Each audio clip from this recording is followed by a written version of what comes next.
జై వీరబ్రహ్మ జై గోవిందమాంబ జై. నేను మీ కృష్ణమాచార్య శ్రీ బ్రహ్మపదం. గోచారవశాత్తు ఉన్న గ్రహగతుల్ని గవ ప్రశ్నని క్రోడీకరించుకుంటూ 2026వ సంవత్సరం ఆగస్టు మాసం కుంభరాశి వారి యొక్క రాశిఫలం. శివాయ బ్రహ్మణే నమ. వీరబ్రహ్మేంద్ర స్వామినే నమో నమ.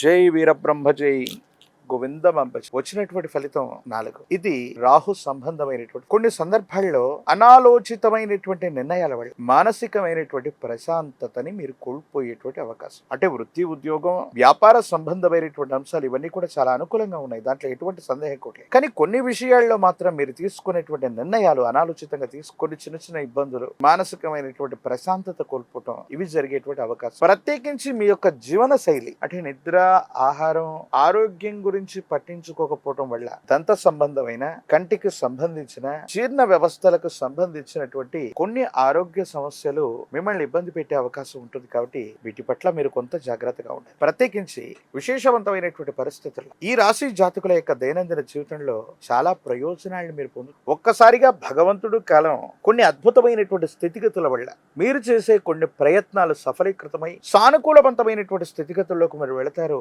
చాలా ఉన్నతమైనటువంటి పరిస్థితుల్ని, ఉన్నతమైనటువంటి అవకాశాలని చేజెక్కించుకోగలుగుతారంటంలో ఎటువంటి సందేహం. బ్యాంక్ బ్యాలెన్స్ పెరుగుతుంది, ఆర్థిక సమస్యలు తగ్గుముఖం పడుతూ ఏ ఒక్క వ్యక్తికి రుణగ్రస్తుడిగా లేని జీవన విధానం కావడానికి మీరు చేసే ప్రయత్నాలు కూడా సఫలీకృతం అవుతాయి.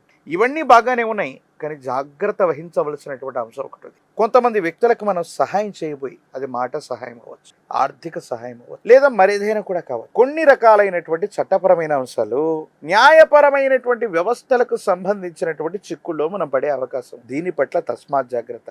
దీనివల్ల కొన్ని ఇబ్బందుల్ని మీరు ఎదుర్కొంటూ కొన్ని మానసికమైనటువంటి సంఘర్షణల్ని మీరు పొందుతూ ఏం చేయాలో అర్థం కాక, ఏమవుతుందో తెలియక సంఘర్షణతో కూడిన జీవన విధానం ఏదైతే ఉందో మిమ్మల్ని కొంత ఇబ్బంది పెట్టేటువంటి అవకాశం ఉంది. వీటి పట్ల మీరు కొంత జాగ్రత్తగా ఉండవలసినదే.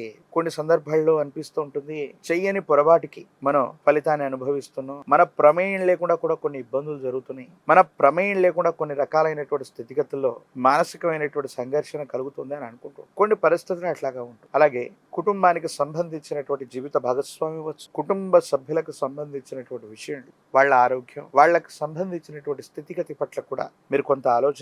ఎప్పుడు పరధ్యానంలో ఉండటం, ఉద్యోగం మీద, ప్రత్యేకించి వ్యాపారం మీద ఉన్నటువంటి ఏకాగ్రత కుటుంబ సభ్యుల మీద లేకపోవటం వల్ల కొంత ఇబ్బంది ఉంటుంది. జీవిత భాగస్వామికి సంబంధించిన ఆరోగ్యపరమైనటువంటి అంశాల పట్ల కూడా కొంత మీరు శ్రద్ధ వహించటం అనుకూలవంతమవుతుంది. కొన్ని సందర్భాల్లో మీరు తీసుకునేటువంటి నిర్ణయాలు సన్నిహితులు అనుకున్న వాళ్ళు, సహచర మిత్రవర్గం కొంతమంది వాటిని వ్యతిరేకించే ప్రయత్నాలు చేస్తారు. ఎందుకు వ్యతిరేకిస్తారో కూడా తెలియదు, ఏ కారణంగా వ్యతిరేకమైనటువంటి భావనలు వస్తాయి కూడా. దీనికి మన ప్రధానమైనటువంటి కారణం నరఘోష, నరధిష్టి, నరపీడ మాత్రమే. కొన్ని సందర్భాల్లో మీరు తీసుకున్నటువంటి నిర్ణయాల్ని కొంతమంది వ్యక్తులు వ్యతిరేకించడానికి గల ప్రధానమైనటువంటి కారణం ఏదైనా ఉంది అంటే వాళ్ళకి నచ్చకపోవటం, నరఘోష, నరదిష్టి, నరపీడ కలగడం వల్లనే అవుతుంది. ఆర్థిక పరమైనటువంటి ప్రయోజనాలు బాగున్నాయి, డబ్బుకు సంబంధించినటువంటి ఇబ్బందులు తొలగిపోయి ఆర్థిక పరమైనటువంటి ప్రయోజనాల్లో చాలా ఉన్నతమైనటువంటి స్థితిగతులకి మీరు వెళ్ళిపోతారంటంలో ఎటువంటి సందేహం.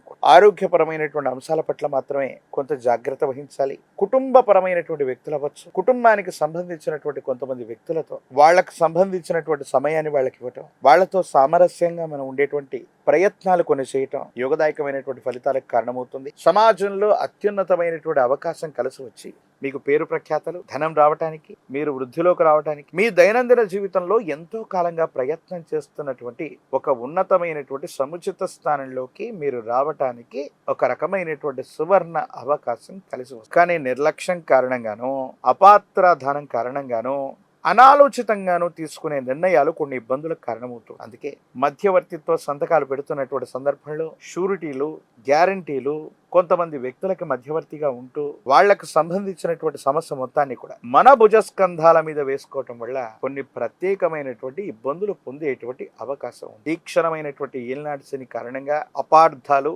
అపోహలు, అపనిందలు ఎప్పుడూ పొంచి ఉండేటువంటి అవకాశం ఉంది. కాబట్టి తస్మాత్ జాగ్రత్తగా ఉండటం చెప్పదగినటువంటి సూచన. రాజకీయపరమైనటువంటి రంగంలో ఉన్నటువంటి వాళ్ళకి యోగదాయకమైనటువంటి పదవులు లభిస్తూ ఉంటాయి, జనాకర్షణ కలిగినటువంటి పదవి లభిస్తుంది. విద్యార్థులకి యోగదాయకమైనటువంటి కాలం, నిరుద్యోగులకు ఉద్యోగం లభిస్తుంది. వివాహం కానటువంటి స్త్రీ పురుషులకి కళ్యాణ గడియలో లభించేటువంటి అవకాశం కనిపిస్తుంది. ఏది ఏమైనప్పటికీ కూడా ఈ తీక్షణమైనటువంటి ఏలినాటి శనిలో కూడా అద్భుతమైనటువంటి ప్రయోజనాన్ని పొందడానికి శం శనైశ్వరాయ నమః అన్నటువంటి మూలమంత్రాన్ని అనునిత్యం కూడా విశేషంగా జపిస్తూ ఉండటం, నువ్వుల నూనె, ప్రత్యేకించి విశేషవంతమైన నలుపు రంగులో ఉన్నటువంటి ద్రాక్ష, జ్యేష్ఠ సమేత శని భగవానుడి యొక్క విశేషవంతమైన మందిరం లేదా నవగ్రహాల్లో ఉన్నటువంటి శని భగవానుడికి శనివారం పూట అందజేసిన తైలాభిషేకం చేస్తూ ఉన్న శని బాధలు సత్వరంగా తొలగిపోతాయి. అనుకూలవంతమైన ప్రయోజనాల్ని మనం పొందుతాం. శని భగవానుడికి కూడా ఈశ్వర తత్వాన్ని ఇచ్చినటువంటి కాలభైరవుడి యొక్క ఉపాసన మంచిది. కాలభైరవ రక్షను ధరించిన కాలభైరవ అష్టకాన్ని చదువుకుంటూ ఉన్న యోగదాయకమైన ఫలితాన్ని తప్పకుండా మీరు పొందే అవకాశం కనిపిస్తుంది. ప్రత్యేకించి అనునిత్యం మీరు స్నానం చేసేటువంటి నీటిలో తంత్రమాల చూర్ణాన్ని కలిపి అనునిత్యం కూడా స్నానం చేయటం వల్ల చాలా అద్భుతమైనటువంటి ప్రయోజనాల్ని మీరు పొందేటువంటి అవకాశం కనిపిస్తుంది. మరిన్ని వీడియోలు చూడటానికి మన ఛానల్ని లైక్ చేయండి, షేర్ చేయండి, తప్పకుండా సబ్స్క్రైబ్ చేయండి.